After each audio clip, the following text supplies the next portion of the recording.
پیارے بچوں، خواتین و حضرات، السلام علیکم۔ خواتین و حضرات، انسان کا لالچ اور معصوموں کی معصومیت ہی لوگوں کو مصیبت میں مبتلا کرتے ہیں۔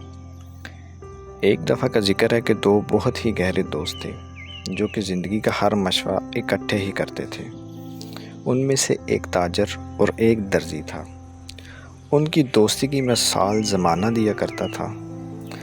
دونوں ایک دوسرے کو دعوتوں پر مدعو کرتے جن میں وہ اور ان کی فیملیز بھی موجود ہوتی۔ وہ اپنی بیوی بچوں کے ساتھ بڑی ہنسی خوشی زندگی بسر کر رہے تھے۔ وہ دونوں ہر سکھ اور دکھ میں ایک دوسرے کے ساتھی تھے۔ ایک دن تاجر نے درزی کو بلایا اور کہا کہ میں کچھ دنوں کے لیے اپنی فیملی کے ساتھ کہیں دور جا رہا ہوں، تم میری امانت کا خیال رکھنا جو میں تمہیں دوں گا۔ درزی نے کہا تاجر سے، کوئی مسئلہ نہیں، میں اپنی زندگی سے بھی زیادہ اس کی حفاظت کروں گا۔ تاجر نے درزی کو اپنی زندگی بھر کی کمائی دے دی۔ سونا، چاندی، زیورات اور پیسے جو کچھ بھی تھا اس کے حوالے کر دیا۔ اس کے بعد پھر درزی یہ سب کچھ لے کے وہاں سے چلا گیا۔ جیسے ہی وہ واپس آیا تو کام کاج کی وجہ سے درزی کے گھر ملنے نہ جا سکا۔ چند ہی دنوں کے بعد درزی خود آ گیا اور آ کے کہتا ہے کہ اے دوست، مجھے معاف کر دے، میں تیرے سونے کی حفاظت نہیں کر سکا۔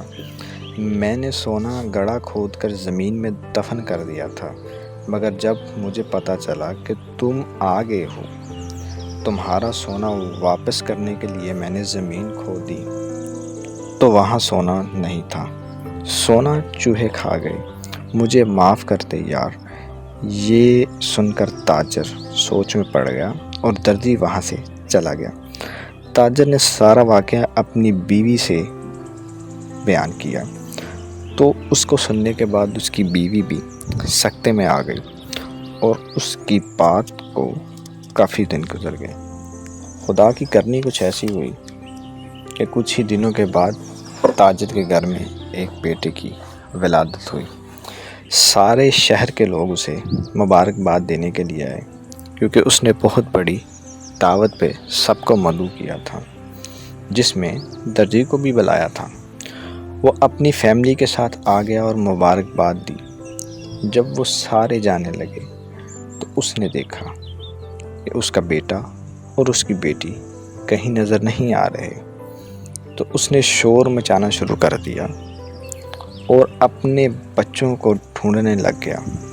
جب کہیں نہ ملے تو تاجر اس کے پاس آیا اور بولا، اے درزی، میں نے دیکھا ہے ایک بڑا عقاب آیا اور تمہارے بیٹے کو اٹھا کے لے گیا۔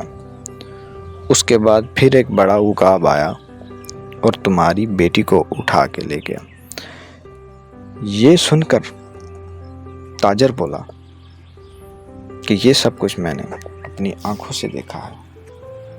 اس پر درزی نے تاجر سے کہا کہ اتنے بڑے بچے کو چیل کیسے اٹھا سکتی ہے، یہ کیسے ممکن ہو سکتا ہے؟ جس پر تاجر نے درزی کو جواب دیا کہ بالکل ویسے ہی ممکن ہے جیسے چوہے میرا سونا کھا گئے۔